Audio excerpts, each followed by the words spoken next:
आज दिंडोरी आणि सिन्नर नाशिक जिल्ह्यामध्ये 2 तालुक्यांमध्ये काही मान्यवर नेते आहेत, लोकप्रतिनिधी आहेत, सामाजिक कार्यकर्ते त्यांचा भारतीय जनता पक्षामध्ये या ठिकाणी प्रवेश होतोय। मला वाटतं या प्रवेशामुळे निश्चित आम्हाला नगरपालिका असेल, जिल्हा परिषद पंचायत समिती असेल, त्यांना एक मोठा उपयोग त्या ठिकाणी होणार आहे। आणि थोड्याच वेळामध्ये आमचे भारतीय जनता पक्षाचे अध्यक्ष रवींद्रजी चव्हाण हे त्या ठिकाणी येतील, मी सोबत त्या ठिकाणी आहे आणि आम्ही हा प्रवेश त्या ठिकाणी घेत आहोत। पण एकंदरीत जिल्ह्यातील परिस्थिती काय, कारण शिवसेना असेल किंवा अजित पवार गटाकडून स्वबळाची चाचपणी केली जाते, भाजपची काय नाही? मी आधी सांगितलं की आम्हाला महायुतीमध्ये लढायचं आहे। आम्ही महायुतीमध्ये आहोत। आमचे माननीय मुख्यमंत्री आहेत देवेंद्रजी, रवींद्रजी, बावनकुळेजी यांनी सगळ्यांनी सांगितलेलं आहे की आम्हाला महायुतीमध्ये लढायचं आहे। वरतूनही आदेश तसाच आहे, त्यामुळे प्रयत्न आमचा तोच राहील।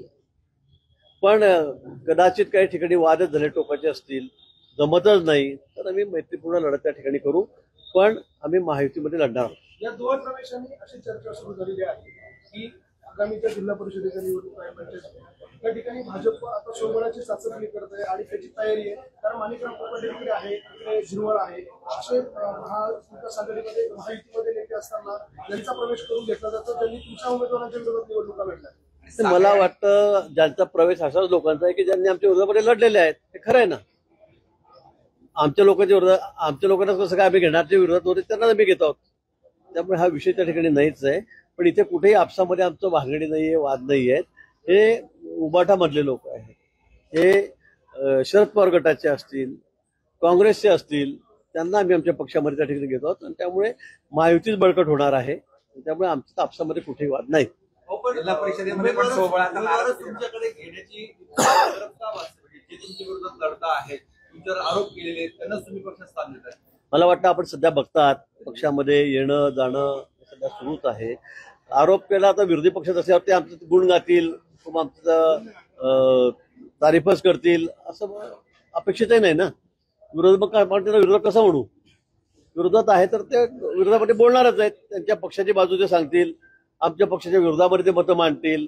पण त्यांना जर असं वाटलं की आपण मुख्य प्रवाहामध्ये यावं, नरेंद्रजी मोदी आहेत पंतप्रधान आमचे, त्यांच्या नेतृत्वावर विश्वास ठेवून, देवेंद्रजीच्या नेतृत्वावर विश्वास ठेवून त्यांना जर वाटलं भाजपमध्ये आपण जावं, कारण शेवटी देशामध्ये राज्यामध्ये सर्वात मोठा पक्ष आम्ही आहोत, भाजप आहे, आणि म्हणून त्यांना असं वाटत असेल त्यांना घ्यायला मला वाटतं काही हरकत असं वाटत नाही। मुंबई क्रिकेट असोसिएशनची निवडणूक आहे, त्या निवडणुकीत आशिष शेलारांना स्थान मिळत नाही, याच्यासाठी मुख्यमंत्र्यांच्या वर्षा निवासस्थानावर बिल्डिंग लावली, असं सामना छापणार। सामना काही छापेल, सामन्याला पुढे काय त्यांना कोणाला उत्तर द्यायचं नाहीये, आम्ही त्यांना प्रश्न विचारत नाही काय छापलं काय नाही म्हणून। त्यामुळे रोज ते काय छापतात सर्वांना माहित आहे। लोक काही फार सामनाकडे लक्ष देत नाही आणि सामना वाचून फार वाचतात किती लोक ते बघा। अगदी मोडके तुडके बोटार मोडण्याचे लोक त्या ठिकाणी तो सामना वाचतायत आणि सामना वाचून सुद्धा आपलं मत कोणी बनवत नाही, हा सर्वात महत्वाचा भाग आहे। त्यामुळे त्यांनी काही म्हटलं, किती केवलवाने प्रयत्न केले आमच्याकडे भांडणं लावायचे, दुही निर्माण करायचे, तर मला वाटतं त्याचा काही उपयोग होणार नाही।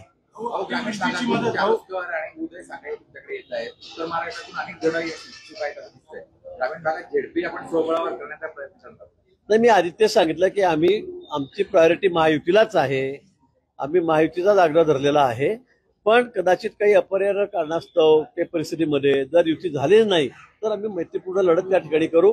पण आम्हाला नाशिकमध्ये झेडपी असेल, महानगरपालिका असतील, नगरपालिका पंचायत समित्या, या आम्हाला महायुती म्हणून सर्वांना आम्हाला लढायचं आणि ताब्यात घ्यायचं। अतिवृष्टीची जी मदत केली जाते आहे त्यामध्ये नागपूरमध्ये एक ऑडिओ क्लिप व्हायरल होती शेतकऱ्याची की अधिकारी शेतकऱ्याला म्हणतो की 2000 रुपये 4500 रुपये मॅडमला देऊन दे, अशा पद्धतीचं मला वाटतं असं असेल ते फार गंभीर आहे।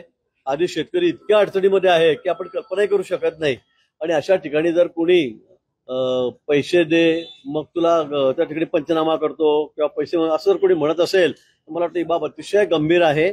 कोणी असं पैसे मागत असेल तर माननीय मुख्यमंत्री महोदयांनी परवा सांगितलं की त्याच्या तक्रारी त्या ठिकाणी करा। कॅबिनेटमध्ये हा विषय झाला, कोणीही कोणाला पैसे देण्याची गरज नाही, अजिबात 1 रुपया सुद्धा देण्याची गरज नाही। आणि न दे पैसे मागितल्यावर दिले नाही आणि म्हणून कोणाचा पंचनामा राहिला किंवा कोणाला पैसे मिळाले नाही तर त्याची तक्रार संबंधित लोकप्रतिनिधींकडे लेखी स्वरूपामध्ये काय मुख्यमंत्री महोदयांकडे, पालकमंत्र्यांकडे कुणाकडे केली तर त्या कर्मचारी असेल, अधिकारी असेल त्याच्यावर अतिशय कडक कारवाई, कठोर कारवाई त्या ठिकाणी केली जाईल. एकीकडे विरोधक आरोप करतायत, दुसरीकडे नाशिकमध्ये 2,98,000 दुबार मतदार आहे असं शिवसेना शिंदे गटानेच आरोप केलेला आहे. मला वाटतं ते तपासावं. कोणी काही 3-3 लाख मतं कसे काय बोगस असू शकतील किंवा 2-2 वेळा असू शकतील. मला वाटतं त्या ठिकाणी हा आमचं म्हणणं आहे की ठीक आहे, तपासलं पाहिजे ना. आमचं असं काही म्हणणंच नाही की तपासू नका, काही करू नका. आम्ही तेच म्हटलंय, जर त्याच्यामध्ये काही प्रिंटिंग मिस्टेक झाली असेल, कुठे काही 2 वेळा नाव आले असतील, पत्ता चुकला असेल, वय चुकला असेल, तर मला असं वाटतं तपासाचं काम सुरू आहे. तुम्ही सगळे पक्ष त्या ठिकाणी तक्रारी करतायत. आम्ही काही ठिकाणी तक्रारी करतो की बाबा हे जाऊ 2 ठिकाणी कसं काय, 3 ठिकाणी कसं काय, आम्ही म्हणतोय. त्यामुळे आमचा काही त्याला समर्थन आहे या सगळ्या काही ठिकाणी प्रिंटिंग मिस्टेक झाल्या असतील त्याला, असं अजिबात त्या ठिकाणी नाहीये. त्यामुळे काही भाजपने केलं का आम्ही सत्ताधारी पक्षांनी केलं असं समजण्याचं अजिबात कारण नाही. भाऊ, पण याच्यामध्ये आज ज्यांचा प्रवेश होतोय ते उदय सांगली असं म्हणाले की दुबार मतदारांमुळे माणिकराव कोकाटे विजयी झालेले आहे आणि त्यामुळे माझा पराभव झालेला आहे. आता ज्यांना तुम्ही पक्षात घेताय तेच दुबार मतदारांचा विषय घेताय, ते म्हटलं मागच्या काळात कोर्टात सुद्धा गेलो. मला वाटतं बघा, आता शेवटी माणूस हारल्यावर काय काय करण्याची आपल्याला कल्पना आहे. आता उबाटाच बघा किती तोंड ढोडतंय, पवार गट आमचे किती तोंड ढोडतायत, काँग्रेस असेल. म्हणजे लोकसभेच्या वेळेला तुम्हाला किती गोड वाटत होतं, मग त्यावेळेला काय ते काय यादी एकदम शुद्ध होती का? आणि विधानसभेत तुम्ही हारले तर लगेच असं म्हणजे आता मी काय बोलू, मला शब्द नाही त्याच्याबद्दल बोलायला. पण उगाच काहीतरी गोंधळ घालायचा, संभ्रम निर्माण करायचा, नरेटिव्ह काहीतरी तयार करायचा आणि मग पुन्हा लोकांची मतं लाटायचा प्रयत्न करायचा. पण हा प्रयत्न केविलवाणा आहे. लोकांचा विश्वास आता नरेंद्रजींवर आहे, देवेंद्रजींवर आहेत, आमचे महायुतीचे नेते आहेत, एकनाथजी शिंदे असतील, अजितदादा असतील, यांच्यावर त्या ठिकाणी आहे. आणि येणाऱ्या निवडणुकीमध्ये तो आपल्याला मताच्या रूपाने आपल्या समोर येईल. राज्यातील सर्व शाळांमध्ये वंदे मातरम गीत जे आहे ते गाण्याचे आदेश सरकारने काढले. त्याला धरून भाजपच्या आध्यात्मिक आघाडीने असं म्हटलेलं आहे की जे मदरसे आहेत, मदरशांमध्ये जे लोक वंदे मातरम म्हणणार नाही त्यांचं शासकीय अनुदान दे, सरकारी अनुदान दे, ते बंद करावं अशी प्रकारच्या मागणी समोर येते. मला वाटतं आपल्याला सर्वांना कल्पना आहे, 150 वर्षापूर्वी बंकिमचंद्रांनी वंदे मातरम हे गीत लिहिलं आणि हे गीत गात अनेक लोकांनी छातीवर गोळ्या झेलल्यात, देशाला स्वातंत्र्य मिळवून दिलं, अनेक हजारो लोक, लाखो लोक रस्त्यावर उतरलेत. हे आमचं राष्ट्रगान आहेच वंदे मातरम. आणि मला वाटतं ते प्रत्येकाने म्हटलं पाहिजे. याच्यामध्ये कुठे धर्माचा याचा कुठेही संबंध नाही.